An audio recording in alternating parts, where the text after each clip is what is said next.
getting cold feet. No. Every season of Rick and Morty shows Morty becoming more and more like his grandfather, whether he likes it or not. While Rick is, without a doubt, the smartest man in the universe, and Morty is, well, the opposite of that, there have still been several moments in the series where the Rickest Rick in the room was Morty. Shield me from the law! Yes, sir! Stand down! The most shocking start of any Rick and Morty episode came when Morty used the death crystal to wreck Rick's car, sending him flying to his demise. Motivated by a desire to end his life alongside Jessica, Morty did anything his death crystal told him to. This included leaving Rick to his fate as a corpse while Rick's consciousness flew through the multiverse, interacting with dozens of strange Ricks with the same cloning tech. Morty went on a huge Akira-style rampage that caused the type of destruction that usually only Rick can summon. If this is what Morty as an unhinged monster looks like, I'd rather have Rick, please. Send me to Gary. I want to be with Gary. One of my favorite episodes of the entire series is the one where the house gets infested with parasites that alter the family's memories so that they feel they've always known them. This may just be a riff on the sitcom comedy trope of adding characters who were there all along, but it ended up being one of the family's closest calls. Rick had a handle on the situation at first, but even he fell victim to their memory-altering powers. He was nearly taken out by Morty, who pulled his gun on the parasites at the last second. It was Morty and not Rick who figured out that the secret to the parasites was that they only created happy memories. Since Morty had dozens of horrible memories of his grandfather, he knew he was real. This is one of the few moments where Morty completely and utterly outsmarted not only the episode's villains, but Rick himself. He's just a pickle. He's a monster.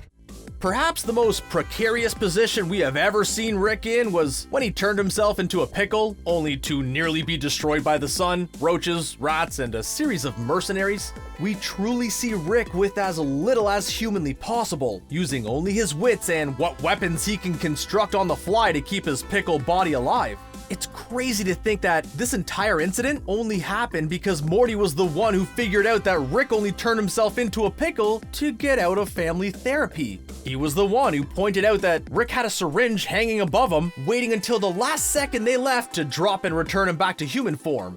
Rick's most dangerous adventure to date only happened because Morty is the one who understands his grandfather the most. You wanted to be safe from the government, so you became a stupid government. You can't discuss Morty out-Ricking Rick without bringing up the evil Morty incident. In that episode, Rick explains that all Ricks have Mortys because Morty's simple brainwaves act as perfect camouflage to Rick's genius ones. It's funny because the episode itself proves that this isn't necessarily the case. The whole plot to frame our Rick was undertaken by an evil version of Morty who played the entire citadel of Ricks like a fiddle.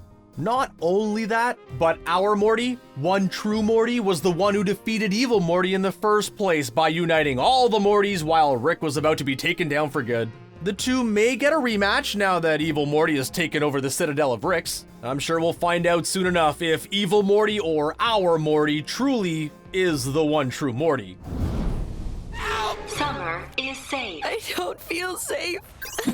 Rick has proven time and time again that he is the smartest man in the multiverse. Even among other Ricks, our Rick has proven that he's the Rick among Ricks. The only problem is that often his hair-trigger temper and obsessive grudges lead him astray. I mean, he'll commit to a giant adventure to find and stop the guy who used his toilet one time. The one moment where Rick's anger really got the better of him was when he and Zeep couldn't let their feud go long enough to figure out a way to escape the teenyverse they were trapped in. While Rick and Zeep were coming up with elaborate ways to outdo each other, Morty was busy becoming the leader of the Tree People. He managed to gain control of them well enough that they were able to capture Zeep and Rick, leaving them to Morty's mercy. Luckily, all he wanted to do was leave the Tree People behind forever. So, how do you feel, Morty? Oh, geez, I'm miserable. After surviving one of the greatest adventures ever off-screen, Rick and Morty decide that a spa break is just what they need. Of course, the sci-fi spa they go to can't just offer them a simple massage program. Instead, it ends up separating them from all of the aspects of themselves that both consider toxic. Their remaining toxicity remains sentient and miserable within the machine. Now, in a normal Rick and Morty episode, this would be when Morty tries to convince Rick to do the right thing. Instead, it's Rick who takes the moral high ground while toxicity-free Morty becomes a stockbroker with a hot girlfriend. It's rare that Rick isn't the one living a hedonistic lifestyle that's supported by manipulating everyone around him while ignoring his responsibilities. That's kind of his whole thing. All right, let's proceed. In the second season, there's an entire episode devoted to Morty trying to save the life of one innocent psychic gas cloud. Morty spends the whole time tearing into Rick for how immoral his behavior is, only to get a massive lesson in how much things can escalate in an intergalactic adventure. In the end, Morty ends up taking the gas cloud out himself. The latest season starter shows just how far Morty has come since those days. While trying to get properly aged wine from a pocket dimension, Morty inadvertently makes an enemy out of the entire culture of people that live out there. At first, he tries to make peace with them like the old Morty would, but quickly the situation got out of hand, forcing him to take violent action. Funnily enough, while Morty was trying to obliterate an entire culture of people, Rick was trying to make peace with his greatest nemesis, Mr. Nimbus. It's kind of amazing that Rick would end up being the one fighting for peace while Morty unleashes weapons of mass destruction upon hundreds of innocent people. You'd really think that that would be the other way around.